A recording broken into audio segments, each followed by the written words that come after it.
In the days when winter blew its cold breath across the land and the word weather was as mystical as a wizard's wand, early weather advisories were more of an optimistic art form than a precise science. Imagine a time without satellite imagery, Doppler radar, or even a weather app whispering warm predictions at your fingertips. All they had were clouds, winds, and the creaky wisdom of a town's eldest resident who occasionally got it right, simply because they remembered to wear their lucky socks. Enter our tale in a quaint village surrounded by frosty fields, a place where every house seemed to lean into the wind as though bracing itself for some grand, blustery revelation. In those days, the local blacksmith doubled as the meteorologist. He was a man known not just for his hulking strength, but his uncanny ability to predict snowfall by the way embers flew up his chimney each morning. If the chimney roared to life like a dragon freshly awoken, folks would stick an extra log on their fires and pull their hats a little lower. You see, this was an era where folks lived by the seasons, and speaking of weather was a noble pursuit. The blacksmith would stride into the village square, his breath crystallizing in the chill air like the draft of an unseen parchment. Villagers gathered around, mugs of steaming tea clutched in eager hands, as the blacksmith shared his predictions with the gravitas of a bard at a royal court. "Prepare thyselves," he would proclaim, "for the winds whisper tales of snow like a quilt over our fair village." Such proclamations, however, were not always as accurate as one might hope. On more than one occasion, his predictions of a light dusting turned into blizzards that tested the very fabric of their woolen gloves, while other predictions of winter wrath passed with nary a snowflake. Now one might wonder how such a method could survive scrutiny. Yet it was within these very margins of error that community bonds were forged. When forecasts failed, neighbors gathered to shovel each other's paths, relying not on perfect predictions, but on the predictability of human kindness. If anything, it was a different sort of forecast, a forecast of warmth and cooperation. The tallest tale of all involved a baker's apprentice named Ella, who insisted she could predict the weather by whistling into her bread dough. As the story goes, should the dough rise while resonating with a particular pitch, a snowstorm was surely imminent. Though few took her seriously, more than one villager claimed that Ella's bread whistles were at least as accurate as the blacksmith's chimney embers. Such were the days of old, when the sky was a canvas of endless possibility, and reading it was akin to deciphering an ancient riddle. Back then, nature spoke in cryptic tones, and it was left to humans to give it voice, albeit with a laugh or two when things went awry. White winter blankets enveloped the lands, not unlike the heavy comforters now draped over our own sleepy laps as we drift toward dreams. Oh, how the world has changed and stayed the same. We might have technology now, but the heart of winter's interactions, the shared glances over flurries, and the camaraderie of forging through frostbound mornings together remains much the same as centuries before.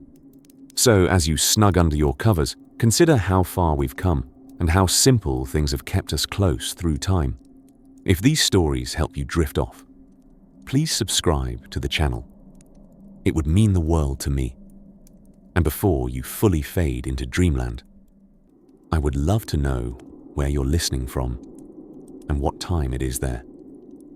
In the coming whisper of the next chapter, our heroes, those beacons of early weather predictions and the wondrously unreliable instruments they held dear, await to regale you with tales as chilling as the winter winds themselves. Until then, let the bygone echoes of old world winters guide you gently into sleep, just as one might gaze into a crystal. Just as one might gaze into a crystal ball, city weather forecasters of the 19th century found themselves squinting at the horizon and occasionally gossiping with particularly chatty sparrows.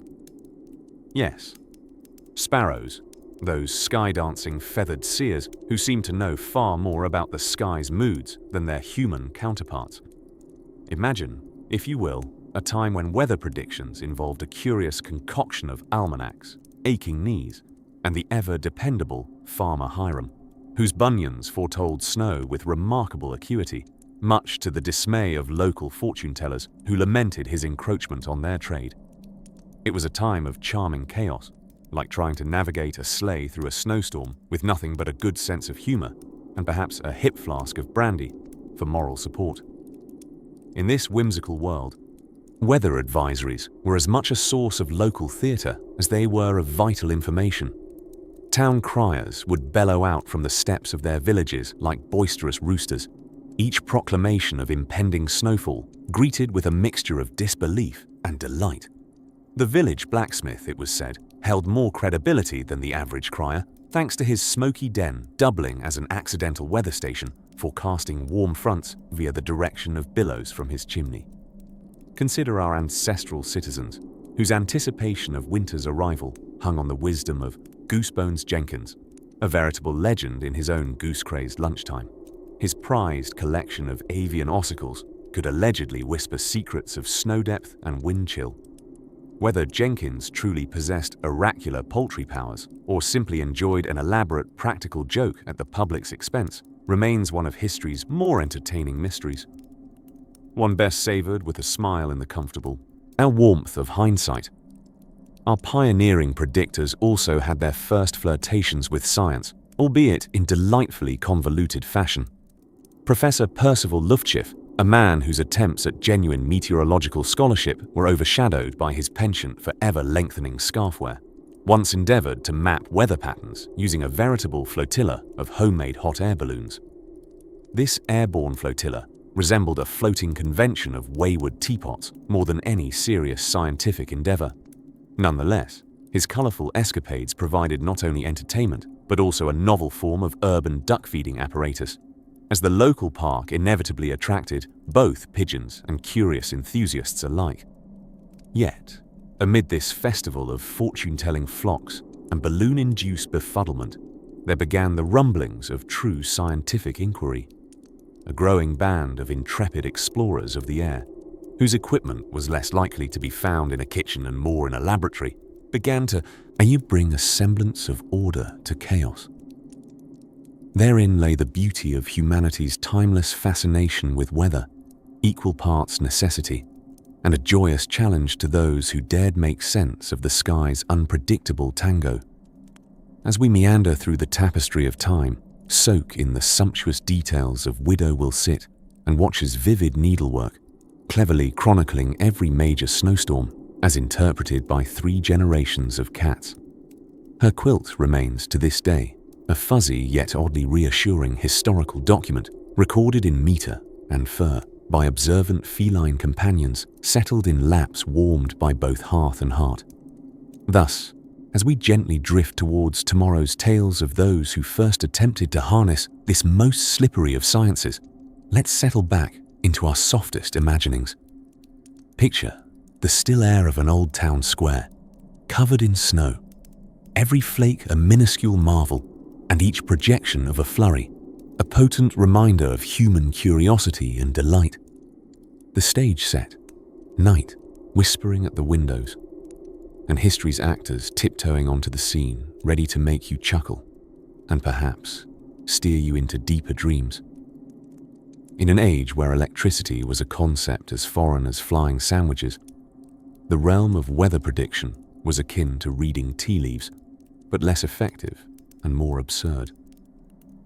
Welcome to the whimsical world of early meteorology, where daring gentlemen in woolen suits bravely squinted skywards, pondering the whims of approaching blizzards with more hope than science.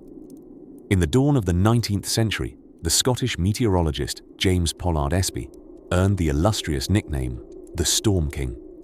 With a moniker plucked straight from a Shakespearean dream sequence, one would expect Espy to wield a thunderbolt, or at least a reliable umbrella, but alas, his true power lay in passionate oration. The man could describe a cumulonimbus with such fervor that the clouds themselves might blush, although convincing them to yield up their secrets was another matter entirely. Espy believed, with the optimism of a man who hadn't yet been caught in a snowdrift, that storms were born from rising columns of heated air. He theorized that by monitoring these thermal towers, humanity might whisper the tempest's intent. Alas, his methodology was more about catching the sky in the act of boiling water to make tea than wholly scientific pursuits. Then came a gentleman with the audacity to attempt a somewhat more practical approach. Robert Fitzroy, the intrepid captain of HMS Beagle. Yes, the very same ship upon which Charles Darwin once befriended a finch or two. Fitzroy, who could tell a gale from a whisper of wind possibly just by sniffing the air, spearheaded the first National Weather Service in the United Kingdom. His forecasts graced the pages of newspapers, providing sailors and farmers alike with cryptic columns of weather wisdom. To picture Fitzroy at work, imagine a Victorian office beset by papers, with weather charts sprawling across tables like strategic plans for a perilous, unpredictable board game. Despite his best efforts, his forecasts were sometimes born out of sheer conjecture, sprinkled with optimism, and frequently outdone by visiting seagulls predicting a storm by simply flying inland. It was a time before the age of satellites, when looking at a barometer steadily dropping was the equivalent of a modern-day alarm blaring ominous tones, and a man checking the wind with a wetted finger engaged in serious scientific inquiry. Fitzroy, undeterred, penned instructions for predicting weather antics. If smoke rose steadily from your chimney, the skies were set fair. If it wavered, prepare for ducks needing a swim lane. And yet, even Fitzroy, with his seafaring wisdom, found himself outmaneuvered by the wiliness of weather. Despite a few spectacular blunders, imagine predicting sunshine only to be walloped by 20 feet of snow. He persisted. And perhaps there's a lesson there, nestled among the soft flurries of misjudgment. Hope, after all, doesn't melt like snowflakes. The era's attempts at meteorology were a patchwork quilt of extraordinary ambition, stitched together with improbable science and daring trial and error. The ingenious few who peered into the fickle ether above faced not just the biting cold, but the warm skepticism of a populace who'd learned, through soggy boots and frozen fingers, to take predictions with a generous pinch of salt. As our journey through the frosted annals of historical meteorology continues to unfurl like a delightful winter scarf, we'll drift into the snow-laden realms where others stirred the pot of prediction, crafting tools and tales alike to try and capture what tomorrow's skies might hold. Until then, let the thought of old captains and storm kings gently rock you into dreams, remembering that the murmur of weather has always been our familiar, if unpredictable, lullaby. In the quaint days of yore, when maps still depicted dragons lurking at the edges of the known world, weather prediction was less of a science and more of a whimsical guessing game. As leaves danced and swirled in the autumn wind, townsfolk would peek suspiciously at the sky, hoping for a sign that might tell them whether to fortify their chimneys or simply tie their shawls a little tighter. The great meteorologists, or as they were known back then, people staring excessively at clouds, used a blend of experience, folklore, and an alarmingly liberal application of guesswork. There was Old Man Withers, for instance, who swore the layer of moss growing on the north side of his prized elm tree could predict a snowstorm better than any mercurial barometer. Thicker moss, thicker snow, he'd mumble to anyone who'd listen, which was largely just his cat, Mr. Whiskerbottom. It wasn't long before communities began to realize that perhaps moss wasn't the most reliable of thermometers, so they turned to other sources like Bob, the Scow Town blacksmith, whose weather predictions were based on the behavior of his hound, Jasper. If Jasper rolled in the mud on a Tuesday, Bob would confidently declare an impending blizzard, much to the bemusement of his soon very muddy customers. While these quaint methods seemed charming, they were dosed with the hard realities of early weather warnings, or more often, the lack thereof. Villagers would ponder, predicting winter storms by the peculiarities of their livestock or the briskness of the breeze. When cranky cows mooed louder or geese flapped south with an extra bit of haste, it wasn't just a farmyard ensemble, it was a call to arms against the oncoming chill. These predictions were adorned with festival-like practices, like the annual Guess the First Snowfall feast, where residents would gather to swap outlandish theories over bowls of steaming stew. The prize? The first shovel to clear the town square, a coveted honor that doubled as an equitable way of outsourcing the drudgery of snow removal. It was indeed a clever strategy. Of course, nothing was quite as pivotal as the town crier's solemn proclamations after his obligatory 2 hours watching the sky. Imagine, if you will, the crier, a man with a voice so thunderous it could stop a rooster mid-crow, standing in the square just after dawn, clutching a silver bell that tinkled like the morning breeze. With the air of a bard ready to recite epic tales, he would announce, "Hear ye, hear ye! The goats have formed a committee and predict snow before the harvest moon."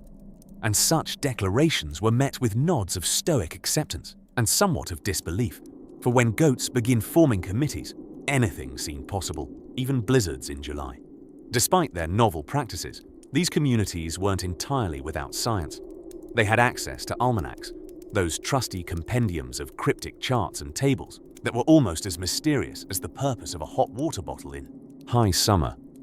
The farmers' almanacs mixed scientific observation with traditional knowledge, using celestial cycles alongside colorful anecdotes to guide weather expectations.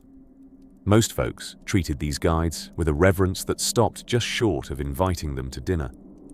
Bridging the gap between haphazard prediction and budding meteorology were brave souls, quirky inventors, who took it upon themselves to construct contraptions resembling everything from great wooden insects to metal trees. These devices were set rattling in the wind, each twist and spin of their components allegedly revealing more about the weather than any sleeping cow. As you softly drift to dreamland, where calm rains gently patter upon time-worn rooftops, picture these precursors to today's high-tech wonders working their magic. It's a celebration of human endeavor against nature's capricious whims, where ingenuity and community spirit snowballed, quite literally, into the marvels of weather, forecasting we now almost take for granted. And as we leave behind the spirited tales of weather predictions past, the night patiently waits, cradling stories yet to unfold in its quiet embrace. As the first snowflakes of the season drift lazily from the sky, let us whisk ourselves to the frosty, lamplit streets of 19th century London. Picture, if you will, the scene. Towering top hats shrugging against the chill, muffs and mittens aplenty, and the occasional horse clip-clopping along cobblestone roads, its breath visible in the crisp air like the ghost of tea spilled on a frosty window. Now meet Sir William Shovett, a man who was, shall we say, slightly ambitious about weather forecasting. It was a time when predicting blizzards was akin to predicting when your eccentric uncle would remark something profoundly confusing at family dinners, difficult and often incorrect. Sir William, undeterred by the lack of advanced technology, equipped himself with an array of decidedly mystical instruments, a barometer that he swore hummed an ominous tune during snowstorms, a collection of what he termed cloud charts, rolled thicker than a Victorian waistcoat, and a telescope pointed mainly at squirrels in a desperate attempt to predict their weather-divining antics. Rumour has it that Sir William once confidently proclaimed that a great snow would fall on precisely January 27th, a date so specific it had even the squirrels raising their tiny eyebrows. As it turns out, the day produced not a single snowflake. There was, however, a remarkable downpour of hats from a nearby hat shop awning, which had collapsed under the weight of its own ambition. Sir William considered this a partial success and promptly marked it on his record. But it wasn't weather prediction without its high society soirees. In an era where every prediction needed embellishing, Sir William took his antics to social balls, where he would regale guests with tales of his meteorological derring-do. He'd sweep rooms with his barometer in hand, insisting that storm fronts could be felt even in the ballroom. The height of his predictions usually resulted in an off-tuned string quartet and a notable amount of raised eyebrows. It wasn't uncommon for someone to say with a bemused smile, "Ah, the winds have changed," as they made for the punch bowl before it mysteriously froze over or was set afire by candle-lit enthusiasm. Despite a few misses worthy of infamy, and those gales of laughter wafting through the city like invisible gusts, Sir William did foster a sense of preparation. even if only for unanticipated hilarity. His efforts, while not preventing blizzards per se, gathered neighbors together around hearths and fireplaces, fostered camaraderie, and made fireplace logs the most competitive commodity since saffron. As we tuck everyone back into their beds of yesteryear, warmed by the glow of hearths both literal and metaphorical, let us reflect upon Sir William Shovett, not as the father of modern meteorology, as he'd hoped, but rather as a quirky uncle of sorts, whose legacy lies not in accuracy or science, but in warmth, humor, and the gathering of good company. A man who, while struggling with the elements, helped old friends and new acquaintances discover the warmth of a shared good laugh on a cold winter's night. And with that cozy thought tucked snugly into our minds, we drape our blankets a little tighter, letting visions of snowflakes and misplaced predictions dance gently into the realm of dreams, where perhaps future chapters flutter on the horizon with stories of other charming souls bathed in the laughter of history. In the whimsically backward 19th century, meteorology, the study of weather's mercurial tantrums and temperament, was something akin to alchemy with clouds. A few brave souls peered into the vast, uncontrollable sky above, with nothing but woolly scarves and brass instruments, which made curious noises like a Victorian orchestra having a disagreement. Imagine setting the scene. Picture a modest, ivy-clad observatory perched atop a craggy hill. It was here, amid the clinking of antique barometers and nautical telescopes repurposed for skyward stares, that our tale unfolds. With a gentle snowfall outside, leaving a soft velvet shroud over the cobblestones, the observatory felt inviting, like a snug cottage with a view of nature's infinite theatre. Inside, a kindly old meteorologist, Sir Reginald Frosterbottom, notorious among his peers for his mutton chops that could rival any lamb's, busied himself with wind maps and pressure charts. The interplay of swirling dials and softly ticking barographs created a soundscape so comforting that it made one consider whether dozing off at work was truly such a cardinal sin. Armed with nothing but determination and an ambitious smattering of classical Latin, Sir Reginald sought to decode the heavens. Each morning, he would christen his predictions with names like Boreas's slightly unpleasant chill or a midnight flurry's fandango. These carefully woven names draped across the newspapers alongside articles of intrigue and fashion. Yet, much like the fountains of those gleaming Art Nouveau palaces, Sir Reginald's forecasts often strayed far from their intended mark. One particularly memorable February, Sir Reginald predicted what he modestly called the winter scuff for London. Despite calls for a mere dusting of snow, an unforeseen atmospheric twist saw the advent of one of the era's grumpiest godsends, a blizzard that inspired municipal chaos and pedestrian ice regimes that resembled dance classes of a daring kind. The novelty of sledging through streets more accustomed to horse-drawn grandeur did little to console those who counted on Reginald's scientific confidence. Back in the observatory, amidst hastily shuffled papers and a growing pile of hastily changed predictions, Sir Reginald whistled lowly, possibly inventing a new tune. It was a display of resilience, one noted by his industriously persistent assistant, Miss Eliza Wyndham, whose sharp wit and steady hand could bridge any tempestuous gap. Miss Wyndham had a knack for peering through the gloom with her rimmed spectacles. Indeed, under their gaze, even the foggiest of horizons dared capture clarity. She shared with Sir Reginald a conspiratorial elbow nudge when visitors were startled by the sudden noises made by the anemometer.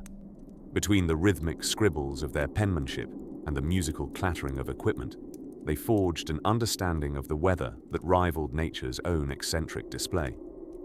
In this peculiar partnership, Sir Reginald and Miss Wyndham learned to chuckle at their blunders as much as they indulged in their triumphs. They marveled at the invisible tapestries of pressure and wind flow, spinning their cumulative uncertainty into wisdom with a warmth and humor that could melt any winter frost. Perhaps seen too literally at times. As the skies cleared and the neighborhood awoke from its snow-draped slumber, our intrepid meteorologist pondered Everett's principle. When in doubt, predict grey. Its ambiguity held both comfort and bemusement. as if to say that the weather, like all else of consequence, is as befuddling as it is beguiling. Feeling the sweetly soporific warmth of the observatory and the gentle flutter of pages unstirred by wind, Sir Reginald surrendered to that deep embrace of understanding. Predicting blizzards was an endeavour not for the faint of heart, but whose mystery was woven into the very fabric of the human condition. As the candlelight flickered and the evening drew to a close, the world beyond the window pane prepared for another night under the open sky, a world rich with unknown tales and unfound stories, awaiting those quiet moments of introspection inspired by impossible forecasts. And so, with a tender smile, Sir Reginald and Miss Wyndham shared a glance, savouring the silence before tomorrow's adventure. Their next endeavour lay just beyond those stars, begging the slow turn into a familiar chapter, a journey to embrace in their own delightfully haphazard way. In the flickering candlelight of the 17th century, weather forecasting was about as reliable as using a cat for a sundial. These were times when meteorological wisdom comprised of reading the sky like an ancient cryptic novel and hoping for less plot twists than a Shakespearean tragedy. Communities across Europe gazed up into the swirling grey ether, guessing what winter whims were being conspired by the atmospheric forces. Among the most ambitious of these early weather watchers was a chap named Anders Celsius. Long before his name became synonymous with temperature, young Anders roamed Swedish fields with a rudimentary device, a cross between a telescope and a wishing stick, determined to unravel the mysteries of the upper clouds. One morning, Anders confidently declared the arrival of a mild winter. The very next week, Sweden was plunged into a blizzard so fierce it sent Norse gods indoors to knit. Anders learned, somewhat frostily, that predicting the weather is very much like teaching a dog algebra. Possible in theory, but incredibly frustrating in practice.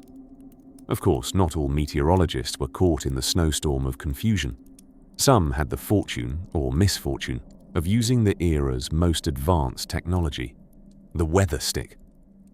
This ingenious contraption, which would hang outside homes like an expectant pointer finger, was based on the complex principle of bending downward before a storm. In small towns across Europe, these sticks were revered as Jurassic-era iPhones. When autumn chills crept in, village folk would gather in pubs, clutching mugs of ale, betting on the stick's proclivities to the tune of chortles and light-hearted debates. Meanwhile, the weather stick maintained a stoic dignity, as if aware that its predictions, much like a favoured grandfather's stories, relied more on nostalgia than precision. And then there were the monarchs, who assumed that absolute power included dominion over the skies. Take Louis XIV, who must have thought that the sun shone purely in respect to his standing. It is said that his fascination with the weather bordered on obsessive, as he employed an array of advisors whose sole purpose was to let him know if it was scarf or umbrella weather. Legend has it, following a particularly icy setback at a delicate court garden party, an exasperated Louis demanded that those responsible for the weather should answer to him. Needless to say, the celestial response was silence, sparing many a courtier from a likely chilly reception. Yet, not everyone faced the weather's icy breath with such bewilderment. The indigenous peoples across North America wielded an impressive understanding of seasonal transitions. Embedded deeply in their survival was the knowledge of climatic signs, observing the thickness of animal coats or the patterns of migrating flocks. They seemed to dance with winter, knowing its rhythm far more intimately than European settlers floundering beneath weighty furs and confounding bows. For the indigenous communities, weather prediction required not merely watching, but listening to the whispers of trees and the rustling tales of elder winds. Amidst this enchanting tapestry of trial and error stood the almanac creators, ambitious souls who committed to printing an annual encyclopedic guide, hoping to advise farmers, sailors, and curious minds alike. These pages brimmed with lunar transformations, solar curiosities, and optimistic prophecies, predicting everything from the first frost to the potential mischief of mischievous moons. A delightful concoction of starry-eyed science and bold guesswork, almanacs were often found tucked under pillows, serving as both bedtime reading and dream illuminators.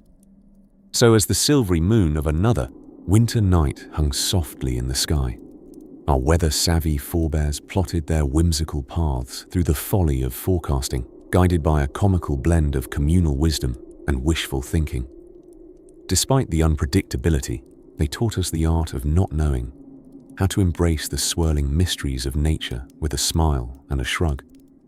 With a sense of wonder still shimmering gently upon our drowsy lids, we now prepare to drift further into the ensuing dreamscape, where another chapter of history awaits its turn to unfurl.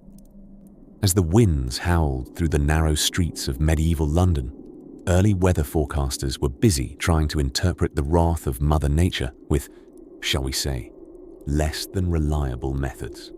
Here, in the dimly lit chambers of a small observatory, Sir Ethelred the Ambitious, Britain's very own proto-meteorologist, took credit, or perhaps blame, for offering weather predictions that were about as reliable as a fortune cookie's promise of adventure. In the days of yore, predicting winter's fierce grip was no small feat.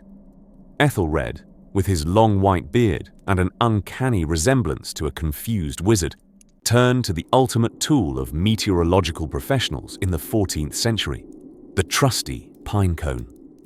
Legend has it, Ethelred would spend countless hours watching these cones, waiting for them to close or open, convinced each movement was a whisper from the heavens.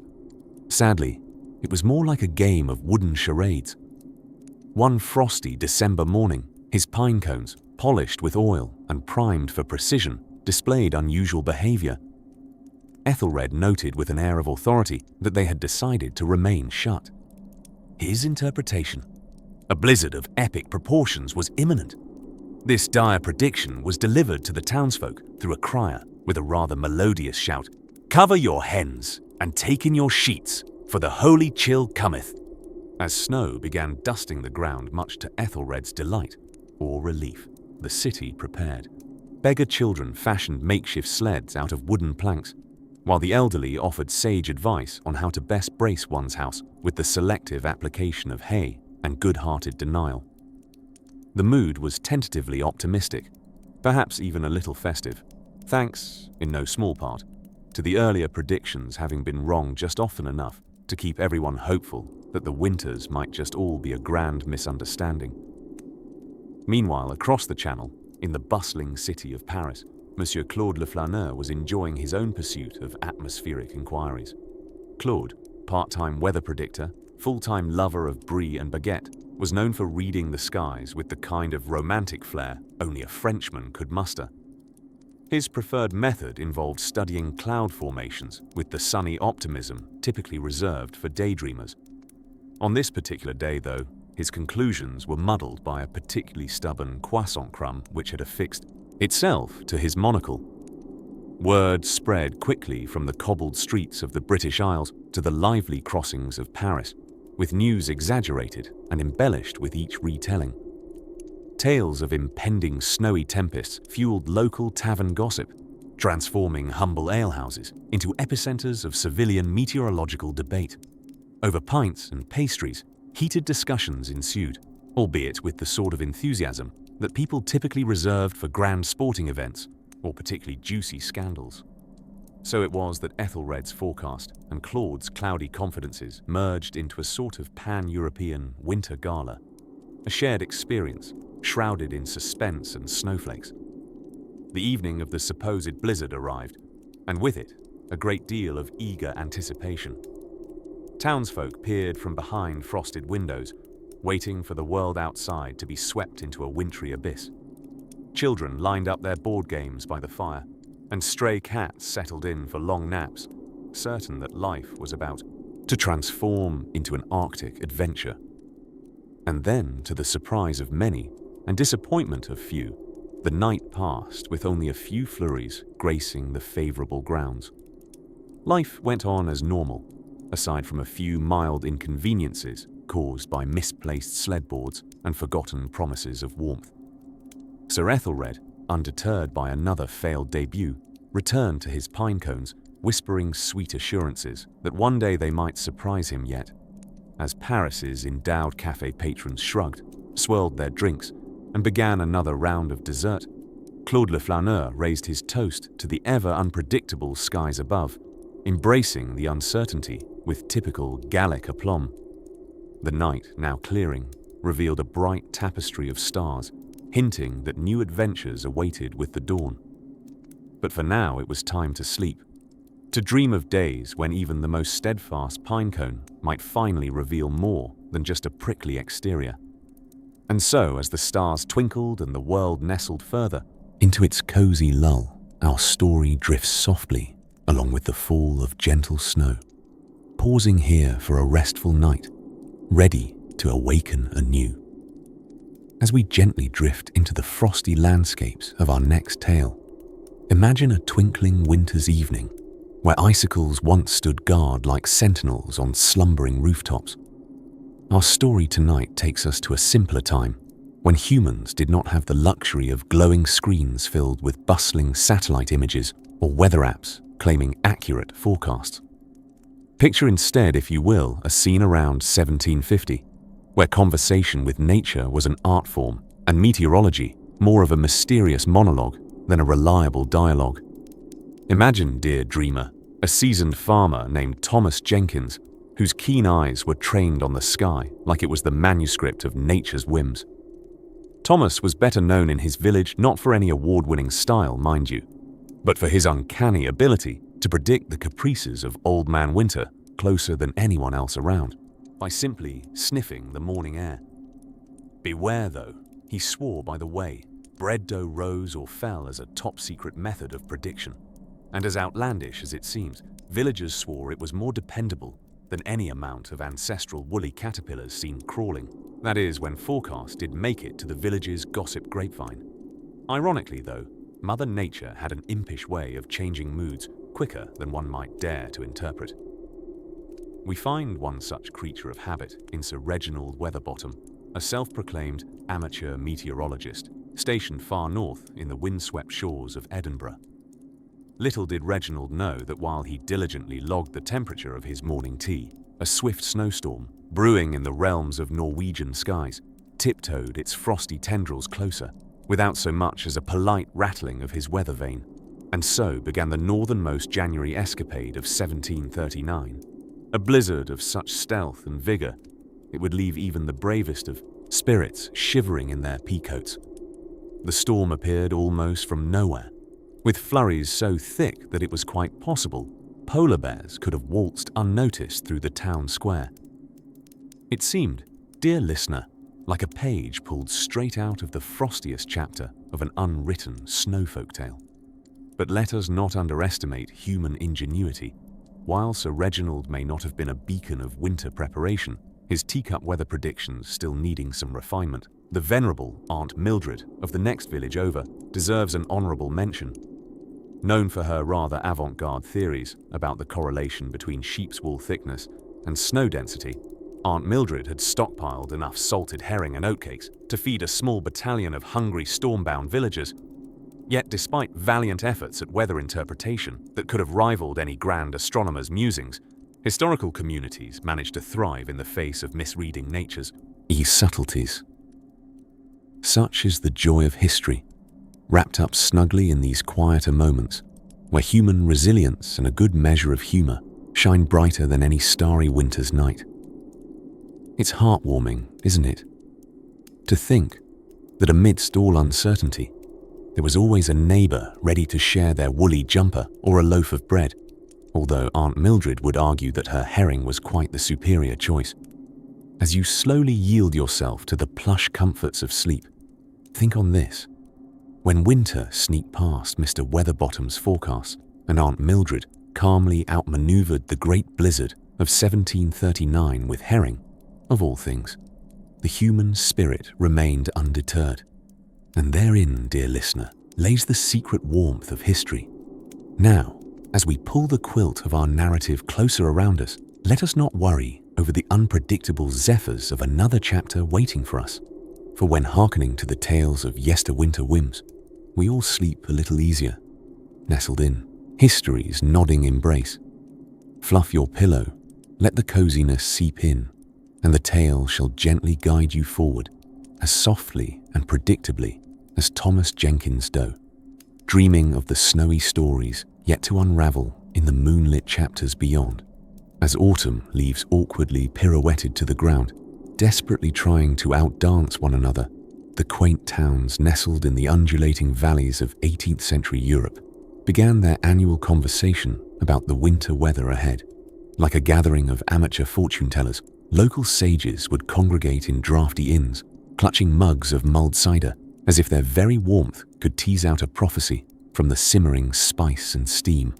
Winter, you see, was the time when their ability to predict the weather would be measured with the invisible yardstick of new snowfalls and frozen fingertips. Back in a time when forecasts were as reliable as a toddler's poker face, early winter weather advisories found their origins more in folklore than science. The period when consulting an almanac for the weather was akin to going on an epic quest to find your fortune, with roughly the same success rate as entrusting the task to a fussy sheep with a bad attitude towards clouds. Among these self-declared meteorologists was the flamboyant Sir Percival Hootington, a man whose splendidly overgrown moustache boasted more authority than his predictions ever could. Sir Percival, who favoured purple velvet coats and hats large enough to contain a small farmyard, held his audience rapt with tales of ancient Arctic owls and their supposed weather wisdom. Apparently, these mythical owls could intuitively gauge the severity of a coming winter by the fluffiness of their plumage, a marvellous tale made even more captivating since no one in the tavern had ever laid eyes upon such a creature. Legend has it, Sir Percival's most famous misadventure involved a particularly stubborn rooster named Clive, known to be less than punctual with his dawn crowing, yet somehow recruited by Percival as a short-term weather consultant. Sir Percival would swear that Clive could discern the approach of snowfall, much like one might sense the arrival of an overdue aunt at family Christmas.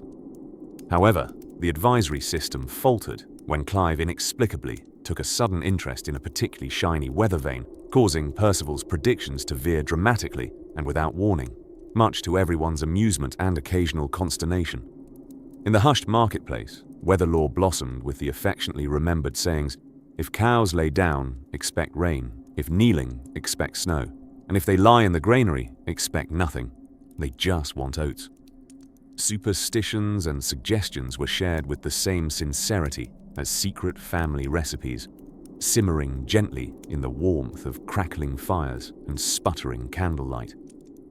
Meanwhile, the villagers secretly hoped that, should all else fail, the communal belief in the protective powers of itchy woolen underwear would steer them safely through the blizzards. The villagers, clad in layers of mismatched patchwork layers that defied the bleakness of winter with their very existence, would cozy themselves into gatherings, sharing tales of extreme weather events that had occurred when they were young. Naturally, these tales had grown bolder and more outrageous with each retelling, much like the heroic deeds of a particularly flamboyant squirrel named Archibald, who once navigated an entire barn over the frozen river. Rumours implied Archibald's exploits had launched such imaginative yarn-spinning contests. Did these early forecasts genuinely help predict the coldest blizzards, you might wonder? Well, aside from positioning Clive's charismatic antics in the village newsletters, not quite. Yet, they did accomplish something far greater, the preservation of communal bonds and the creation of stories that nestled as snugly in the heart as a well-worn quilt. For all their unpredictability, these quaint predictions wove an invisible thread, binding neighbour to neighbour, one polite chuckle at a time. As the tales of Sir Percival, Clive and Archibald the squirrel gradually mingled with the whispers of night, sleepy townsfolk tucked their fledgling hopes and hesitations under blankets of frost. They trusted in the simple joys they could count on. A groan-worthy weather pun from Percival, or the first snowman of the season, created with as much artistry as misguided enthusiasm would allow. And so, as you drift into the soft folds of slumber, remember the wisdom of those who predicted weather with legends and laughter. A cozy reminder that history's missteps sometimes lead us to the most delightful possibilities. With a gentle sigh, we meander further through the hazy corridors of history as flurries of stories continue to swirl in the night, each more mesmerizing than the last. As the gentle whisper of December wanes floated across the frosty town of Wilmington in 1838, a handful of men sat cloistered in a dimly lit room, armed with little more than woolen coats and an inexplicably misplaced optimism. They were, as it happens, forecasters, attempting to predict the whimsical inclinations of winter skies, driven by a community craving any scrap of news on whether they should keep their noses indoors or brave the elements to fetch an occasional eggnog. These pioneers of meteorological mystery couldn't rely on the flashing screens or Doppler radars we casually misunderstand today. Indeed, their tools were more reminiscent of a wizard's cupboard than a science lab. There, amidst the tinkle of brass and the shimmer of glass, sat the trusty barometer, a device that stubbornly insisted it was only slightly better than guessing. Undeterred, one particularly earnest fellow, a Mr. Barnaby Weatherhill, who, as legend has it, once wrestled a gust of wind to see who was stronger, leaned intently over the barometer, looking for all the world like he might discover it, harbored a deep, personal vendetta against accurate predictions.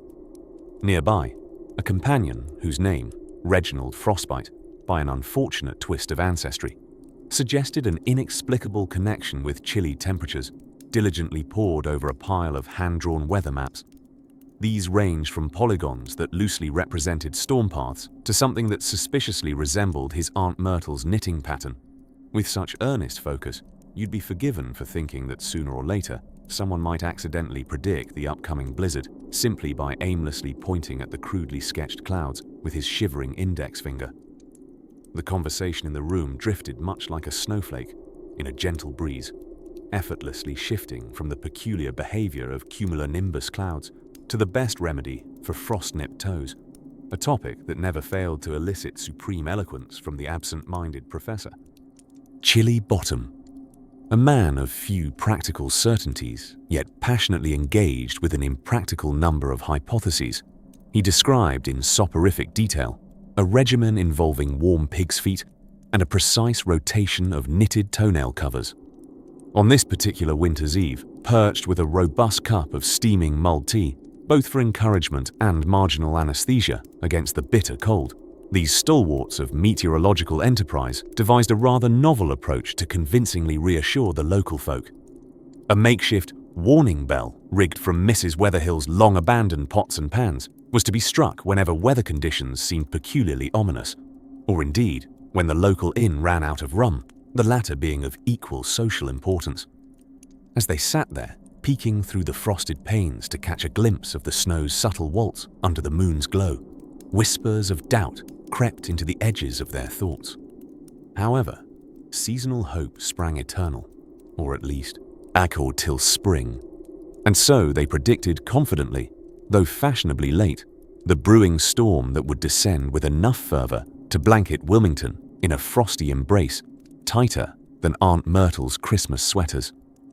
With every faltering step towards precision, the weather prophets of yore added to history not a detailed forecast, but threads of human charm, a reminder that laughter was, perhaps, the warmest scarf against the unexpected. And so, dear listener, as our tale draws close to the comfort of a warming hearth, know that somewhere in the knit of time, these merry men continue their quest, weather permitting, under the forgiving vastness of a starry night. The clouds above drift lazily to the next chapter, prepared to reveal yet another layer, like an overly ambitious trifle, of the world's wintry secrets. In the soft light of a crackling fire, we delve into a particularly frosty moment in the long, chilly chronicles of weather prediction, the perplexing saga of 18th century meteorologists and their quixotic quest to decode the secrets of winter skies. It's a time when the trusted tools of seasoned sky watchers included everything from weather vanes that spun with disdain to barometers that seemed to sulk more than they forecasted. Our tale begins in the quaint, cobblestone-laden village of Whimsiton, where Dr. Ignatius Figglebottoms, a reputed gentleman of eccentric tastes and meteorological inclinations, set forth on a fateful winter morning. With a twinkle of curiosity in his eye, he began his day wrapped in 3 layers of wool that aged bafflingly like fine cheese. Ignatius had a theory, you see. a theory as audacious as it was frosty. He believed that by observing the peculiar behaviors of local squirrels and the aroma of Mrs. Pumpernickel's vegetable soup, one could unravel the mysteries of the season's severity. Determined to prove his hypothesis, Ignatius embarked on his daily ritual, dabbling with his scientific instruments that included a magnifying glass, an enthusiastic cat named Sir Fluffington, and a collection of weather-related proverbs scrawled hastily on parchment. As he strolled into the village square, he squinted into the sky, as was his custom, observing the heavens as though expecting them to whisper tonight's temperature in his ear. Of course, whispers there were not. Instead, Ignatius found himself interpreting the complex aerial choreography of cirrus clouds, deducing that their slightly pink hue signaled a storm the likes of which would necessitate 2 more layers of wool, and maybe an extra splash of gravy with supper. But clouds were not the only muse in Ignatius's grand opera of forecasts. No, our good doctor turned next to his reliable team of 4-legged associates. Whimsiton's resident squirrels, known for their acrobatic feats and illustrious taste for winter acorns, were being particularly verbose, or so Ignatius believed. It was only natural, he mused, that their preoccupation with stockpiling food in bizarre places foretold an impending cold snap. After all, Ignatius was convinced those fuzzy-tailed creatures kept meticulous records of their own in the mysterious archives of nature's encyclopedia. In the midst of this squirrely symposium, a certain Mrs. Pumpernickel, legendary soup maker and village sage, unwittingly became part of Ignatius's methodology. Her savory concoctions lingered in the air, serving as a robust olfactory barometer. On days when her soup was particularly piquant, Ignatius would assert with the confidence of a soothsayer that blustery winds were en route, while a subtle broth hinted at mild climes. Despite Ignatius's seemingly unconventional tactics, the villagers watched him with a blend of admiration and amusement, secretly enjoying the spectacle as delightful winter theatre. For when a man of Figglebottom's eccentricity brandished a rolling pin as his North Star, marking the trajectory of snowflakes like an astronomer charting celestial bodies, residents found themselves wrapped in sagas of frost tales and laughter. Yet, in a twist of fate as intricate as the lace-like frost on a window pane, there came a day when Ignatius, with great ceremony, proclaimed a coming storm of biblical proportions. Villagers prepared with bated breath and an extra log for the fire, only to wake, blinking in confusion at sunshine as vibrant as a summer's day. Amid the good-natured jesting that ensued, Ignatius remained undeterred. After all, he knew that for every wayward prediction, there lay infinite possibility in the next gentle swirl of a snowflake or sway of a tree branch. Thus, as the flames of our fireside tale fade to a gentle ember, we leave Dr. Ignatius Figglebottoms, ever watchful, preparing for his next adventure with an unshakable belief in the whimsical dance of weather and wonder. And as we drift further into the tranquil embrace of night, we too are reminded that there is endless delight in each unexpected turn and whimsical stratagem of history's narrative. The frigid winds of February in the year 1717 had set the perfect scene for a series of unfortunate meteorological miscalculations. Across the chilly colonies of America, folks were hunkering down, knitwear at the ready, as word spread of a storm that meteorologists assured would likely be more of a breezy inconvenience than a wintry calamity. Little did they know that this prediction would be about as accurate as a map drawn by a directionally challenged pirate. In early winter weather prediction, scientific knowledge was often replaced by a dash of guesswork and a smidge of wishful thinking. It was essentially the alchemy of atmosphere, minus the lead into gold success. And so the forecast that February 1717 calmly suggested a moderate snowfall, a bit like suggesting that Mount Everest is slightly elevated. As the sky began its transformation, issuing forth a relentless cascade of snow, there was a delightful period where those in charge of updating the populace had to resort to more spiritual means. The local town crees, those sterling voices of public knowledge, bravely trudged through snowdrifts, bellowing updates, drowned out by the roaring blizzard. No worries, folks. "It's just a little sprinkle," they might shout, only to be muted by the hushed laughter of Mother Nature herself. Now, let's not forget the intuitive forecasters of the animal kingdom, particularly a goat known infamously in his small Massachusetts village as Mystic Marvin. Marvin was not your ordinary sheep companion, oh no. He had been seen frantically chewing through barn walls just days before the snow's arrival, perhaps trying to communicate what newspapers could not, that something significantly more dramatic was afoot. Each flurry that fell was a gentle chuckle from the sky, as the snows piled higher and higher, shrouding villages in ephemeral isolation. Mail carriers and travelers alike found themselves playing an unplanned game of hide and seek with their own footsteps. Sleds became the vehicles of necessity, and skis were not recreational but essential for survival. Meanwhile, an unlikely family of squirrels danced above on snowy branches, amused spectators of the human frailty below. The storm, which persisted ominously for nearly a fortnight, blanketed the land with more than 5 feet of snow.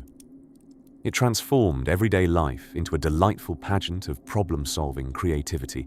Society halted, bundling together the misled farmers, bewildered goats, and townsfolk who dreamt dreamily beside warmth-giving fires.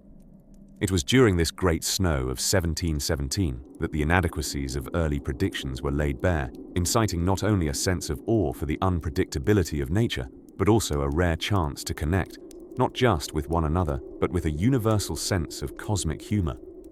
The snow stopped at last, leaving behind not only crystalline beauty, but also a humbled society now nudged to improve those impromptu snow assessments. And slowly, ever so calmly, with a community spirit as fluffy as the snowbanks themselves, the thaw began. As the weary sun shone defiantly through retreating cloud cover, conversations emerged into the open air, stories were shared, and there was simply nothing left to do but to gaze skyward, waiting, hoping, and perhaps wishing for fortuitous accuracy in the forecasts of their descendants. So, as night descends once more, and the warmth of our narrated tale wraps comforting arms around you, think of those brave faces turned to the winter sky, searching for signs of brightness through cascading flakes. And know that as our story continues, there's always time for more historical mishaps and gentle chuckles nestled snugly beneath the watchful eyes of the stars. As twilight drapes the world in its velvety embrace, let us gently unravel the tales of yore when weather prediction was a practice far more akin to reading tea leaves than modern meteorology. Picture, if you will, a world where woolly mammoths took their woolly coats off to sunbathe, but the oracles of the skies found themselves in a bit of a bind when it came to predicting blizzards. In the grand waltz of atmospheric mayhem that was early weather forecasting, humans leaned heavily into the philosophy of hopeful optimism, possibly with a dash of creative imagination. While today we rely on the wizardry of satellites and supercomputers, back then our ancestors worked with far less sophisticated tools, barnyard animals, and a really suspicious feeling in the left kneecap. The tale begins in a quaint village nestled among frosty peaks, where weather prediction was delegated to the wisest of elders, who for reasons unknown, all bore the charmingly cryptic title of the Creek-Need Consortium. These sagely forecasters could often be found congregating in the local tavern, known affectionately as the Sneezy Stoat, where discussions of atmospheric pressure and cumulonimbus clouds often gave way to heated debates about the proper consumption rate for mulled wine. One particularly biting winter, Old Man Thaddeus, who held the esteemed position of chief prognosticator, mostly due to his prolific beard, began noticing peculiar patterns. According to Thaddeus's comprehensive analysis, which involved scrutinizing the behavior of his pet cat, Nimbus, it appeared that a storm was brewing. Whenever Nimbus hid his favorite toy mouse under the hearth, it inevitably snowed. Thaddeus's theory, naturally named the mousetrap method, quickly gained traction given its impressive, if sporadic, accuracy. Yet, not everyone shared the same level of confidence in feline-induced forecasts. Young Percival, aspiring weather enthusiast and notorious doubter, suggested an alternative method, reading the direction of the wind by how his shaggy hair blew as he stood atop the village's highest hill. Although this method often led to him resembling a windblown dandelion, it too offered its own eclectic insights. However, the test of tests emerged when a formidable storm loomed large on the horizon. As the spectre of snow clouded the villagers' minds, a council of esteemed predictors was hastily assembled under the creaky beams of the sneezy stoat. Old Man Thaddeus, bouffant beard fluttering in the anticipation of revelation, presented data from the mousetrap method. "The mouse has been moved 7 inches closer to the hearth," he declared, his voice steeped in gravitas. In response, Percival argued the merits of Grumble, the tavern's pig, who, when sleeping on his left side, predicted Arctic chills with surprising precision. Both arguments were passionately debated over steaming mugs of mead, while Grumble the pig slept blissfully, unaware of his newfound fame as a porcine oracle. Eventually, they reached a decidedly diplomatic consensus. A hybrid approach was deemed necessary. They henceforth dubbed this cumulative measure the Nimbus Grumble model, a robust combination of all available data sources, fuzzy or not. When the blizzard finally hit, the mousetrap model had indeed confirmed snow. Percival's hair predicted the wind speed, and Grumble's sleeping preferences had assured the cold depth, guiding the village through with minimum frostbite and remarkably unchapped lips. As the snow finally abated, leaving a frosty wonderland in its wake, the villagers gathered to muse over their great triumph in the annals of atmospheric antics. And though their methods were laughable to the likes of modern science, these pioneers of prediction reveled in their small triumph against winter's icy grasp. Perhaps it goes to show that in a time when science was still cutting its teeth on the incomprehensible majesty of nature, the warmth of camaraderie and the quirkiness of tradition did just fine in securing a mostly meteorologically sound community.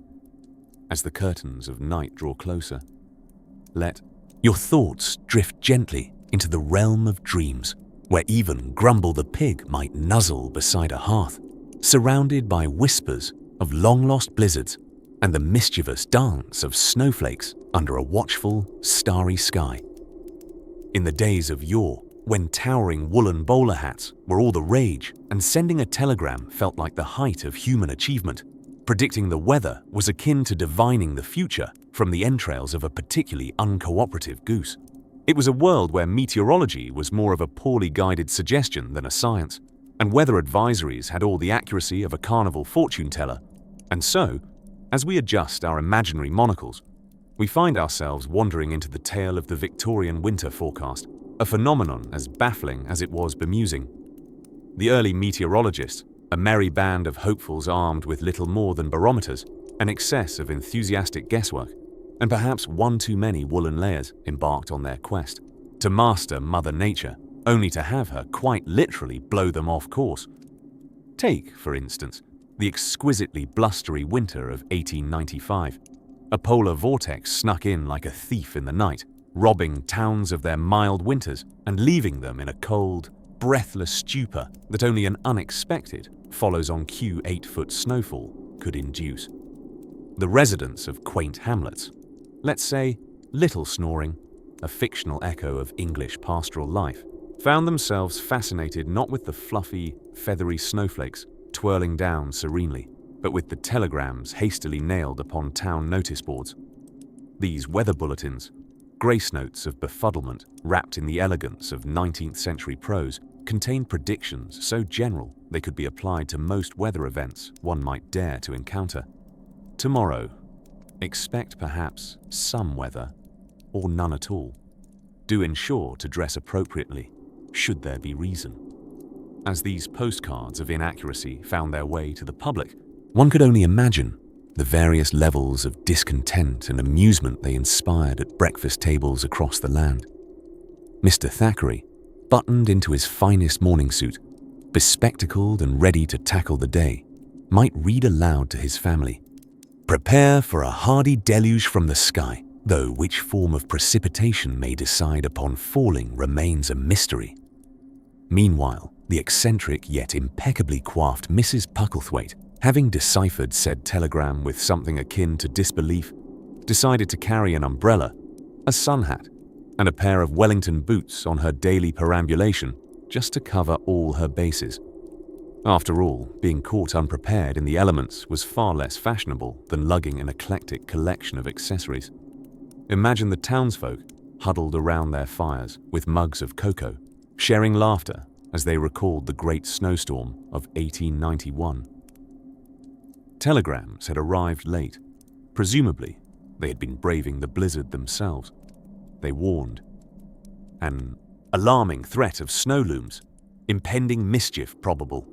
But alas, it arrived not a day too early, blanketing the countryside even before the telegram's ink had time to properly dry. But the townsfolk survived in the way all good stories have taught them to. With fortitude, humor, and a readiness to be amused by mishaps that could fill chapters in their communal history. The art of weather forecasting, it should be noted, did eventually meander its careful way toward greater scientific rigor. One might chalk this up to advances in technology, or perhaps a sheer human stubbornness that refused to allow nature to remain unknowable. Remember Sir Cairnweather Smythe, an inquisitive gadabout whose contributions to meteorology were marked by his creation of the rainometer, an instrument as entirely ridiculous as it sounds. Yet still it became entwined in the fabric of his community. For predictability, even of the whimsical sort, was dearly sought after. In the cradle of creeping, cold, and whimsical imaginings, Little Snoring, like many other villagers, began to look upon these prognostications with not just skepticism, but warmth. A shared joke, a local legend, a binding of neighbors in the face of another whimsical, unforecasted turn by the clouds above. Thus, as the snowflakes settled and the fires dimmed, the secret that endured was simple. The chill outside was easily countered by the warmth within. And as our gentle stroll meanders onward, through yet uncharted winds of change, the chronicles of weather caught mid-guess await us ahead, tripling in layer as we too journey into the heart of wintry myths yet untold, in a land where predictability and paths through the clouds seem like whimsical fantasies more befitting of opera than science. We find ourselves examining the rather peculiar career of early meteorologists. While clouds indeed looked fluffy and harmless, these early scientists harbored dreams of mastering their mysteries, much like knights would seem to tame dragons of the sky. As it turns out, predicting the tempestuous temperament of wintry weather was a bit like predicting when a cat might choose to claw you, or bless you with affection. Spoiler: it was mainly claws. Long before weather apps and satellites, the first brave souls who dared to stick their abacus in the wind had the challenge of interpreting nature itself. Armed with little more than barometers, thermometers, and an astonishing surplus of optimism, these pioneers charted their predictions with the precision of children playing pin the tail on the donkey, blindfolded and quite often dizzy. A notable figure in this whimsical narrative was Francis Beaufort, the man who invented the Beaufort wind scale, which provided a rather poetic framework for assessing the wind's vexatious gusts. Beaufort, with the patience of a saint and the flair of a poet, came up with descriptions like a moderate breeze versus a near gale, likely while being unceremoniously whisked into a neighbor's pasture by one such breeze. Imagine explaining to your Victorian houseguest that, yes, the wind does have a personality, and no, you are not allowed to argue with it. Meteorology at the time was largely grounded on the concept of pattern recognition. One could argue it was akin to solving a Rubik's Cube during a foggy London evening. Meteorologists would compare patterns in the atmospheric pressure, temperatures, and wind strengths from places far and wide. It was, in essence, a collection of educated guesses that could have easily doubled as obscure crossword puzzles. One day, the answers proclaimed fair weather, and the very next day, a convicted tornado was knocking at the door. One popular belief, arguably more law than logic, was the impact of animal behavior on predicting snowstorms. It turns out, squirrels and snowshoe hares were synonymous with accidental fortune tellers. Superstitious villagers would observe the behaviors of these hapless creatures with the same seriousness one might reserve for deciphering royal decrees. If a squirrel opted to gather more acorns, perhaps, it was a sign that winter was arriving with a particularly frosty entourage. Or maybe, just maybe, the squirrels were onto something helpful about bulk shopping. Anecdotes abound about the dubious reliability of these early forecasts. Footage, if it existed, of a well-intentioned meteorologist confidently predicting a mild winter evening, only to be caught in a blizzard moments later, would have the slapstick humor of a Charlie Chaplin film. Locals had yet to adorn the word epic fail, but had they, these occurrences would certainly fall into that category. One could say the unpredictability itself was predictable, much as a sleepless night follows the realization that one has ample hot cocoa but no marshmallows. However, let us not forget the gentle symphony these early meteorologists attempted to orchestrate. Ever, the optimists, they lived in the harmonious balance of scientific inquiry and the occasional bout of insanity. Theirs was a life painted in broad strokes of curiosity and courage, a testament to human perseverance against the formidable forces of nature. As the curtains of Chapter 16 draw to a dreamy close, let us leave behind the icy breezes and snowy mysteries and sail on gentle stardust winds towards the unveiling of further historical curiosities, each as unpredictable and enchanting as an uncharted starry night. As the winds howled through the thick stone walls of the medieval kingdom, depositing snow in haphazard, glittering drifts, the early weathermen were embroiled in their recurring winter conundrum. Picture it: fearlessly devoted monks, tucked away in whispering monasteries, scratching their tonsured heads in quiet frustration at the capriciousness of the winter skies. Their primary forecast tool, a rather grumpy goat with an apparent knack for avoiding snow.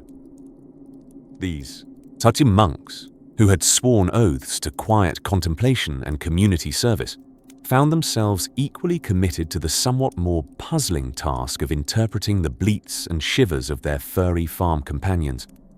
Tiberius the goat had, it seemed, developed an unfailing instinct for trotting into the stable just before the first flake dusted down. Hence, the monks became their village's earliest winter forecasters, though their accuracy was unaccredited by today's standards.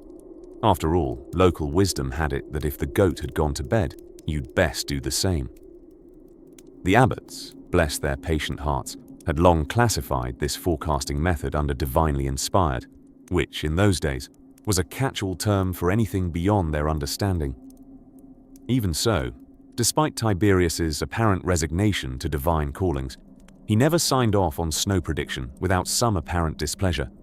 It was a profession he had inherited, much to his lingering dismay, no doubt owing more to the monk's enthusiasm than any contract agreement between him and the heavens.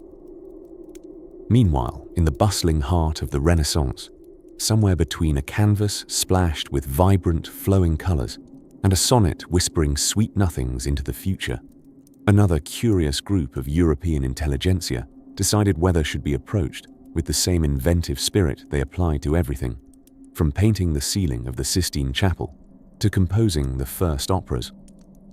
Enterprising minds turned their attention to the skies with instruments they hoped were as brilliant as their humanistic philosophies.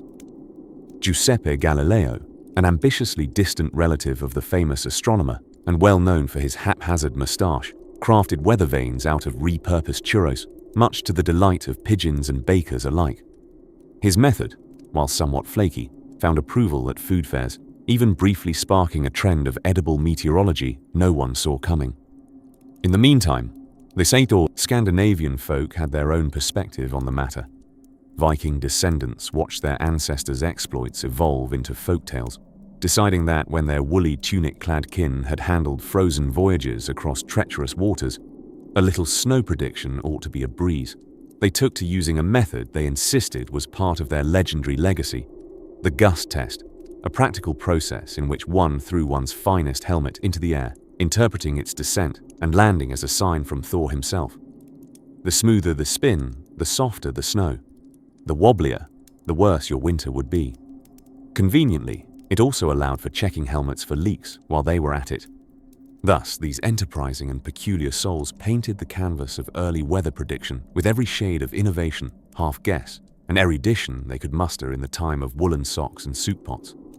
Each, in their own confounding way, whispered tales of future storms under the steadfast, if rather indifferent, gaze of the night stars. Having journeyed through these playfully anachronistic chapters of history, we find ourselves gently drifting alongside the winds of time, wondering what more these inventive forecasters might reveal in the snow-laden saga. The tale continues to unravel, like sleepy breath under downy blankets, and what winter wonders come next is yet to be whispered or bleated into the frosty air. Back in the days when men wore top hats, horses wore shoes, and thermometers had to be coddled like delicate flowers, early meteorologists faced a blizzard of challenges. Our journey tonight drifts us gently back to a time where the only thing more unpredictable than winter weather was whether or not anyone actually cared. Let us ponder for a moment the tale of Sir Edmund Coldfoot, an eccentric aristocrat with a penchant for weather prediction, and a nose that could reportedly detect atmospheric changes faster than one could mutter, "Bruh." Sir Edmund, it was said, could sniff the wind and accurately predict that a snowstorm was coming. Though still wildly inaccurate, the locals considered him the Morgan Freeman of winter wisdom. His prestige, however, was mostly due to his performance art. A grand parade with banners announcing just how frightful the weather would be. A festivity complete with a hot cocoa stand and the town's sole violinist playing "Let It Snow." The rudimentary tools of these weather wisemen, often limited to seaweed hung by the door to gauge moisture, should have given meteorologists across the ages their own unique underdog story. Seaweed, naturally, was a vital component of any self-respecting early meteorologist's toolkit. Forget Doppler radar. Draped kelp was all the rage if you wished to truly understand the abstract art of precipitation.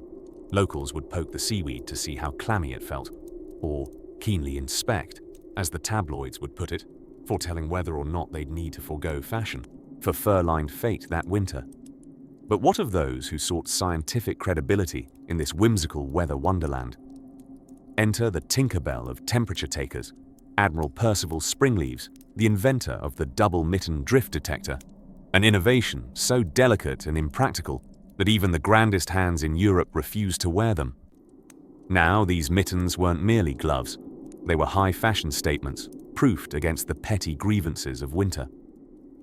In these puffed-up appendages, Springleaves would reach into wind currents, detecting snowflake density by feel, when he wasn't distracted by trying not to lose them in the armpit of his other coat. Despite persisting in a world filled with atmospheric ambiguity, historic weather predictors didn't lack imaginative flair. When the first whispers of a storm arose, they conducted frothfors, an almost athletic endeavor to measure snowfall by catching flakes on one's tongue.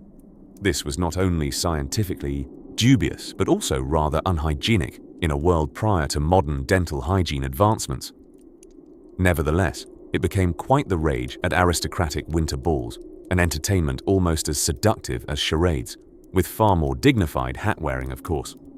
As blizzards kept closing in, and counting snowflakes one by one still hadn't caught on, despite Sir Edmund's passionate campaign, a charming escapade known as the Brisk Brews arose. This was a ritual where gentlemen would take it upon themselves to boil the perfect cup of tea during the fiercest gales. You see, an even Stephen brew was the only way one could prove resilience against nature. The measurement was simple. If your tea remained untainted by frost after 10 minutes outside, you had mastery over the elements. As you might imagine, this led to many gambits of pouring scalding hot water out into the cold only to earn accolades when it remained a hot mess. Adventurous tales spun in parlors, where each weather fable grew grander and more impossible with time. But perhaps, at the core of everything warm and feathered, the budding science of weather prediction proved something profound. In the face of unruly skies and snow-covered pathways, small human kindnesses mattered most. Gathering around communal fires, sipping ludicrously challenged tea, they nurtured hearts designed to weather many a storm, more than any era's synthetic seaweed could absorb or explain. And so, our delightful delve into the world of whimsical winter prediction wafts toward a natural pause as temperate tides sweep us forward. We continue meandering through history's crisp canvas, borne on the warm breeze of both yesteryear's follies and freedoms. Imagine, if you will, the winter of 1857, a time when weather predictions were about as reliable as resting a snowflake on the tip of your tongue and hoping it would foretell the future. The villages nestled in their frosty blankets weren't equipped with fancy satellite, aid-in technology, or hypercolor radar maps.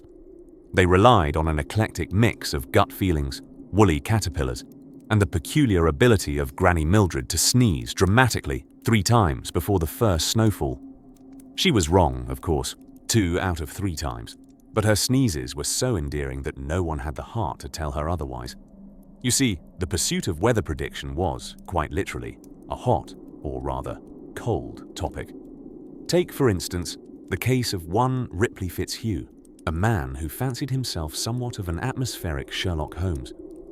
Ripley, known for his unmatched prowess in gentlemanly hedgehog wrestling, somehow convinced the townsfolk that jet streams could be spotted by the way smoke curled from chimney tops, as if one only needed to tilt one's head just right to glimpse the elusive atmospheric ballet. His methodology was about as sound as interpreting tea leaves swirling in a cup of piping hot cocoa, but thrilling nonetheless. Villagers would casually gather with bated breath, pretending not to stare through teacup lenses as smoke zigzagged skyward, wondering if today's peculiar twist meant snow or just an impending need for more firewood. In contrast, up in the north, to the rather appropriately named boreal areas of Canada, there lived a poet by the name of Edith Snowdrift. Now, Edith had no interest in forecasting weather because, truth be told, she considered herself a professional in moral support and hot drink distribution. People would shuffle into her parlor, seeking warmth and perhaps some clarity in her endless supply of imaginative anecdotes about the great ice bear who climbed the skies each winter to rearrange stars for optimum twinkling efficiency. Edith, blissfully unaware of her community's reliance on her stories, would speak of skies crowded with clouds like hurried patrons in a bustling winter market, each desperate to get home before the blizzard bell tolled. Her predictions, unwittingly tied to her folklore, often coincided more accurately with storms than any anemometer made of suitcases and string devised by aspiring meteorologists. If only Ripley Fitzhugh and Edith Snowdrift had combined their efforts. Perhaps then, history would recount a tale of unparalleled foresight, where chimney watchers and storytellers solved winter mysteries with unparalleled charm. It's entirely possible, of course, that the clutch of a fiercely chill evening and its associated desire for dry, warm socks had suppressed any pragmatic desire to collaborate. More likely, they were distracted by the memory of well-received laments about plummeting temperatures and frost-bitten appendages, the real chill gripping their good-natured ribbing about whose predictions would leave the villagers better off. And yet, despite the charming chaos and old-fashioned wisdom, the community gathered close, enhanced by a patchwork quilt of shared humor and nearly scientific guesses. They found solace in the joy of stories told around crackling fires, perhaps believing that the true warmth of winter came not from foretelling the weather, but from the laughter shared in the unknown. As with all enchanting tales spun on frosty nights, the time came to ponder which unlikely heroes and mischievous tales would grace the next chapter of history's snowy quilt. Could it be that the secret to predicting the frosty furies lay not in precision, but in the warmth of community spirit?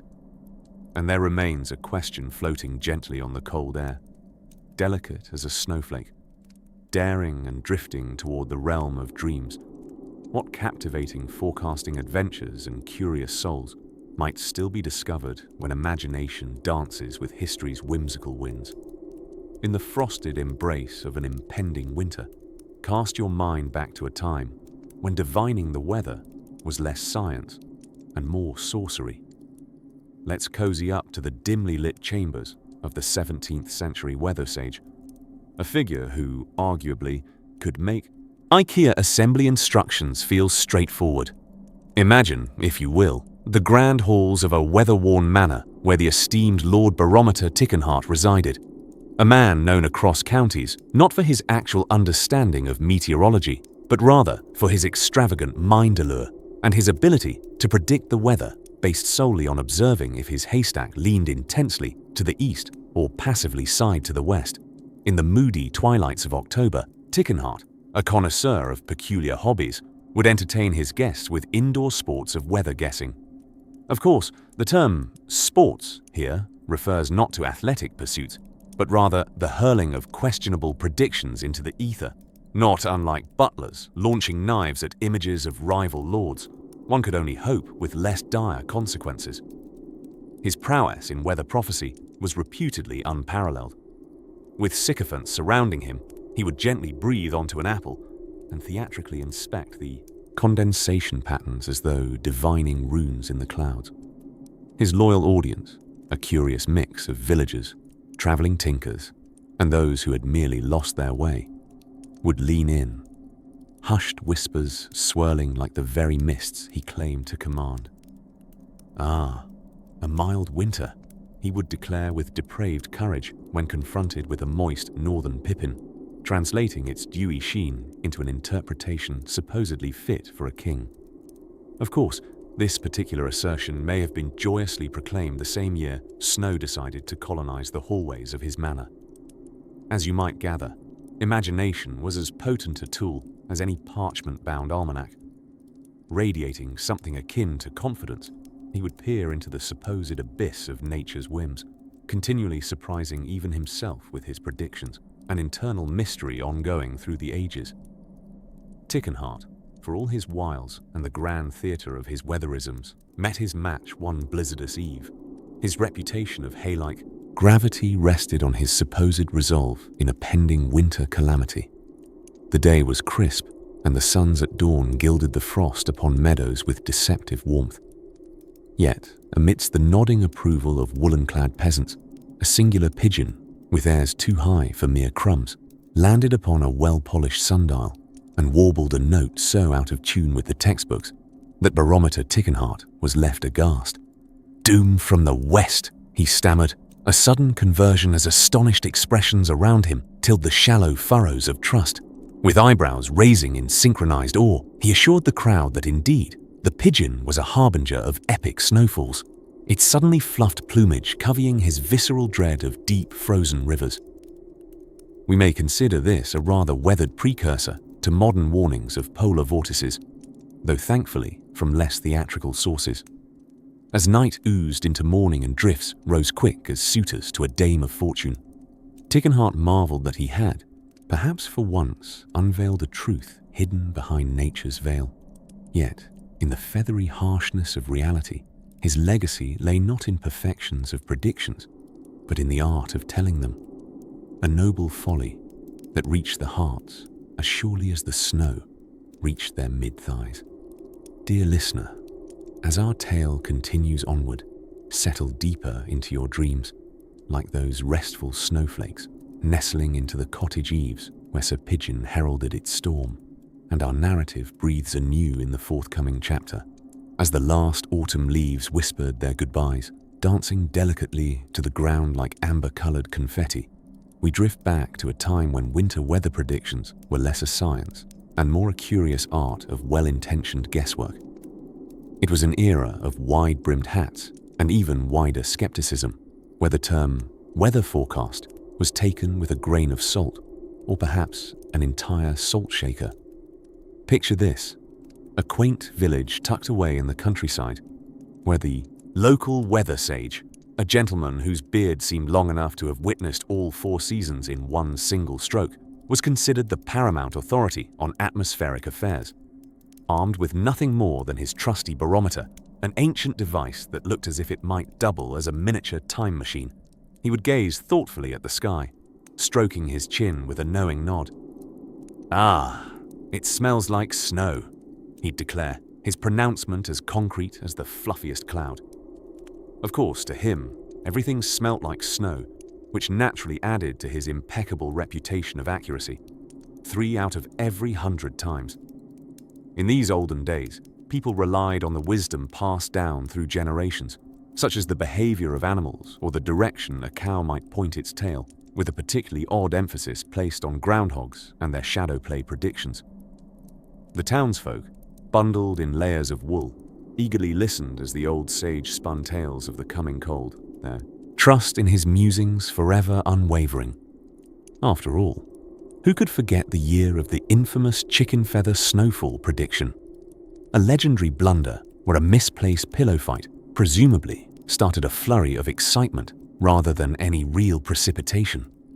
Yet outside of this delightful anarchy, serious efforts were indeed underway, championed by visionaries in the pursuit of meteorological mastery. At vast libraries, adorned with towering stacks of leather-bound books, ambitious inventors like Admiral Robert Fitzroy earnestly juggled barometric readings and thermal charts, attempting to bring some semblance of order to the unruly skies. Fitzroy, who was perhaps better known for captaining HMS Beagle, the vessel of Charles Darwin's evolutionary voyage, embarked on another monumental journey, this time across the tempestuous seas of weather forecasting. Fitzroy's passion for precision led him to establish the first official weather service, a gallant attempt to tame the atmospheric chaos. Armed with telegraphs transmitting wild messages of meteorological marvels from various outposts, Fitzroy embarked on forecasting missions, his numbers and symbols scrawled with feverish intent across maps and parchments. If only the weather agreed to such precision. Comparatively, on the European front, the villagers of Davos, nestled comfortably among the Swiss Alps, often found themselves living their own perpetual episode of extreme weather, nature's drama unleashed. There, in between trading fondue recipes and dodging snowdrifts, weather prediction was less of a gamble and more of an everyday survival skill. How would you even begin to describe a snowstorm when every flake had its own unique trajectory, a part of nature's intimate dance that seemed reluctant to reveal its next move? As villages emerged like sleepy moles from beneath their winter blankets, residents would dust the snow from their eyes to seek out their local observatories. With Grandy, telescopes and lens-flaring spectacles, town historians meticulously recorded each bobble of the barometer and rise of the thermometer in their thick, dusty ledgers. It was a time when mathematics met mythology, as charts and folklore blended together to form the first versions of the modern-day weather index. Still, despite the advancement of technology, locals continued to peer out their foggy windows, hearts hanging on the promise of an impending warm front or the thrill of an unsolicited snow day. The intricate dance of snowflakes under the moonlight became a comforting lullaby, a silent story told by the skies, gently narrated by the wise winds and penned by the stars themselves. Under this celestial quilt, villagers tucked themselves into snug beds, surrounded by the soft hum of winter's melody, a reminder of nature's grand performance and our often rosy-cheeked spectatorship. As the fire crackled softly in the hearth, casting waltzing shadows across the walls, our thoughts drifted beyond the comforting embrace of memory. For where would these curious tales lead us next? Rest assured, dear listener, the story unfurls with each starlit night, much like the wondrous expanse of winter, a boundless frontier of mystery and marvel, continuing ever onward toward a particularly delightful tomorrow. Amidst the fragile pages of history's weathered tome, let us turn the corner of yet another chapter in the frosty annals of meteorological misadventures. Once upon a gusty time, long before weather apps and satellite imagery were gleams in the eye of modernity, there were brave souls known as weather prophets. With the grandiose title gracing their shoulders, they employed a curious melange of folklore, crude instruments, and a pinch of sheer guesswork, all aimed at deciphering Mother Nature's often cryptic ruminations. Our story drifts into the quaint village of Lesser Chillington where, in the late 1600s, a fellow by the name of Reginald Frostwhistle claimed to possess an uncanny skill for predicting the weather. Reginald, affectionately known as Frosty by the locals, not for his chilly demeanor, but for his penchant for cold weather forecasts, was the community's trusted meteorologist. Clad in woolen garb, he would perch upon the loftiest hill, peering at the sky with an intensity that could rival only the most serious of cloud gazers. Frosty's forecasting toolkit included a rather peculiar set of tools. An astrolabe passed down through dubious ancestry, a collection of moth-winged almanacs, and, most importantly, his grandfather's old rheumatic knees, which purportedly acted as a barometer. Each groan and creak of the knees was interpreted as a sign of impending weather phenomena. While some villagers might have raised an eyebrow or two, no one dared mock the knees. They were, after all, renowned for their storm-predicting abilities. One particular winter, as the sun dipped its toes into the horizon earlier than normal, Frosty proclaimed that one of the most severe blizzards in memory would befall the village. His ominous announcement, however, was met with mixed reactions. Some trusted in the wisdom of Frosty's expertise or his grandfather's joints, while others planned spontaneous winter picnics, doubting the coming tempest. Quiet scenes of skepticism mingled with anxious preparations as the villagers either scurried to stockpile provisions or laughed it off over mugs of mulled cider. Frosty's only competition came in the form of Betty Blizzardwatch, the village baker with an uncanny flair for interpreting the patterns of bread dough.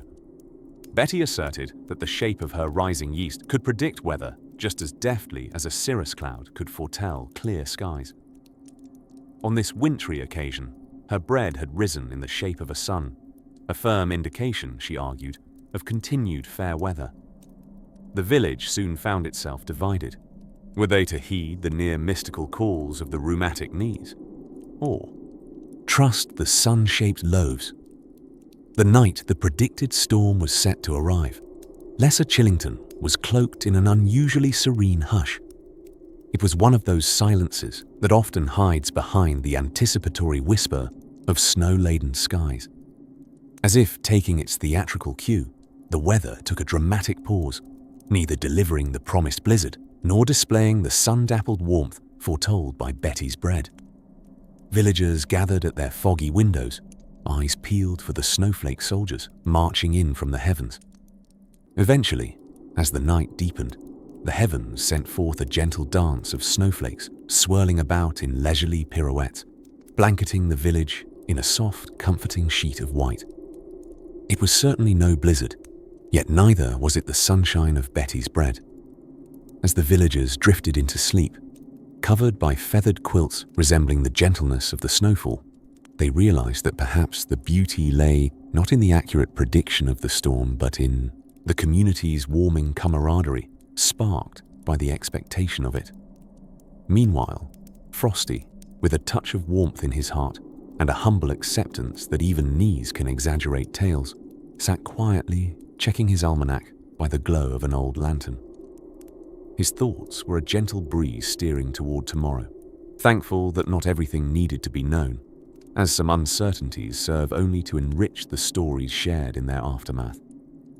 With the village of Lesser Chillington gently nestled under its snowy blanket, the tale turns its sights to the next chapter, where the fog of time obscures a different saga of weather-woven whispers. But for now, dear listener, let this wintry reverie sweep you closer to your dream-filled slumber. As the frozen tendrils of the evening crept in, let's delve gently, dear listener, into the whimsical world of long-ago weather forecasting. A peculiar tale, interwoven with the determined, albeit often misguided, aspirations of early meteorologists. In the beguilingly antiquated times before our modern gadgets, weather prediction was as precise as a fortune-teller's crystal ball, albeit with far less inspiring costumes. It was a time when even the clouds in the sky seemed more bemused than informative. Picture, if you will, a group of learned gentlemen in their solemn garb huddled in a dimly lit room, each one earnestly deciphering a series of wiggly lines squiggled across tatty parchments. These were the venerated meteorologists of yore, armed with little more than atmospheric pressure measurements, an occasional glimpse skyward, and a sprinkling of hopeful guesswork. They might well have been consulting tea leaves, though alas, tea was far too precious to waste on something as frivolous as weather predictions.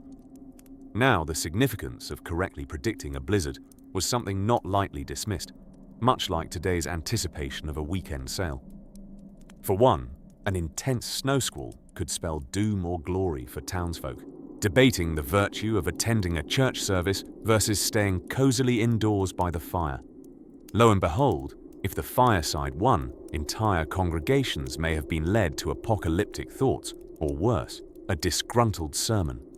The debonair forecasters of the day learned early on that more often than not, the complaints of a farmer's rheumatic joint provided better insight into impending storms than any musty barometric chart.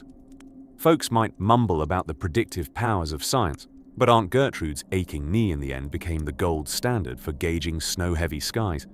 It turns out, joints sensitive to atmospheric changes were a force to be reckoned with indeed. Fascinatingly, a certain Monsieur Jean-Pierre Blémaud, a self-proclaimed meteorological savant stationed near the Alps, a thoroughfare of formidable winter gusts, elevated blizzard prediction to an art form. It was primarily an art in the sense that interpreting the resulting scribbles required a most creative mind. His piece de résistance was the frosty waft theory, positing that a cold breeze strong enough to blow your hat off meant snow was inevitable within a fortnight. A bold, though not entirely reliable claim.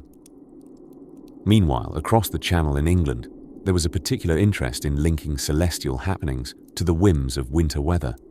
To many, predicting a blizzard in this manner seemed about as reliable as consulting the household cat. Incidentally, many did just that.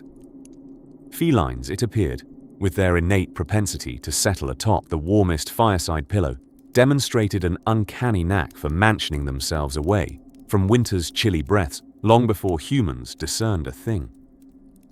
When the cats recoiled from open windows and the kettle began to whistle more fervently, these were signs that nigh, a blizzard belied.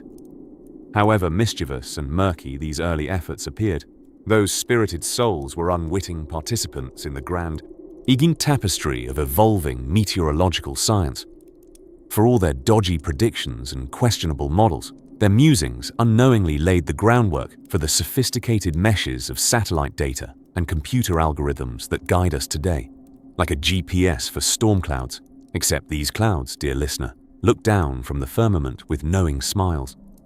In that serene and quiet reflection, as warmth overpowers the chill, let us appreciate that from bumbling beginnings arose profound discoveries. The tapestry of stars, the whisper of the winds, the aches of Aunt Gertrude's knee, and the suave postulations of Monsieur Blémaud all played their part. They misread the heavens, but in doing so, they illuminated a brighter path for future forecasters, those who weather the storms, and those who dare to predict them. As you nestle deeper into your sheets, imagine the gentle snowfall, perfect, pristine, and just out of the weatherman's well-intended reach. Dream sweetly and let the melodious dance of snowflakes upon your imagination guide you softly into a realm of tranquility. As we drift into the final chapter of our somewhat snowy saga, let us now turn our attention to the delicate tango of early attempts at winter weather forecasts. Picture this: a gloomy 19th century scientist, perhaps with a monocle askew and pencil in hand, scribbling feverishly by candlelight. He's poring over sheaves of hand-drawn maps, frantically trying to predict when the heavens might unleash a blizzard upon unsuspecting villagers, who are, no doubt, rudely unaware of impending frosty inconveniences. Back then, meteorology was more art than science. Much like a bumblebee attempting to waltz, it looked a bit silly, but it was oddly endearing. And who could forget the noble Hugh Bennett McIntyre III, who, in one particularly frosty winter of 1854, confidently announced to his fellow townsfolk that they should expect a mild winter. As legend has it, Hugh's prediction was followed by the coldest blizzard on record, teaching us that perhaps confidence was the most unstable element in the periodic table of weather reports. Hugh's early weather advisories were fueled by a peculiar mix of intuition, scattered reports, and occasionally an old sailor whispering tales of icy sea monsters off the coast of Greenland. One might say these advisories were mostly accurate, in the same sense that a sleepy cat might predict the stock market. Nonetheless, people listened, Because frankly, it was either trust in Hugh or wait for that first ominous flake to drift onto your tongue. An attempt at catching snowflakes that, for unclear reasons, often culminated in fits of giggles rather than scientific breakthrough. And oh, how they tried. The mysterious and often amusing world of animal behavior played a curious part in weather prediction as well. Did the cows refuse to leave their barn? A snowstorm was surely brimming. Did the sheep have particularly bad hair days? Colder weather was nigh. Indeed, even the grumpy neighborhood cat, notoriously more in tune with the cosmos than any philosopher, offered clues. A cat huddled by the fire was an omen, though perhaps, in truth, it was simply nature's way of saying the cold floor was unpleasant for those without boots. There was, however, a glimmer of hope when the telegraph found its way into the world, sending coded whispers of earlier onset frosts cascading down wires faster than ever imagined. Now, a farmer in Devonshire could be warned of an approaching cold snap by a farmer in Dorset who, 10 seconds prior, had grumpily abandoned his potato field to merely shiver indoors. It was a revelation, and it worked like a game of cross-country telegram, albeit with less scandal and more thermal underwear. Yet, despite these beautifully cumbersome methods, early weather forecasters forged on with a kind of steadfast optimism. Their failures often sprinkled with unintentional comedic touches, the sort of humor that warms the heart like a steaming mug of hot cocoa on a wintry eve. For instance, good old Professor Archibald Puddlewist, who once quite earnestly reported that the temperature will drop to precisely nippy degrees Celsius, an ambiguous measurement with which none could argue. As we cozy up against these whimsical tales of yore, our eyes closing softly, we marvel at the progress humanity has made. We trust now in data, satellites, and algorithms that forewarn us of every dribble of rain or an onslaught of snowflakes. But perhaps there's a romantic notion in the idea of huddling around the warm glow of the fire, listening to Grandpa regale us with tales of when weather prediction was more fortune cookie than fact, while treasuring the slight ridiculousness of it all. So now, dear listener, as you sink further into the gentle cradle of slumber, imagine those bygone days where nature held a mysterious power over our lives, and how earnest folks tried their absolute best to forecast an unruly sky with instruments as humble as they were hopeful. Sweet dreams, until a new adventure beckons you back again.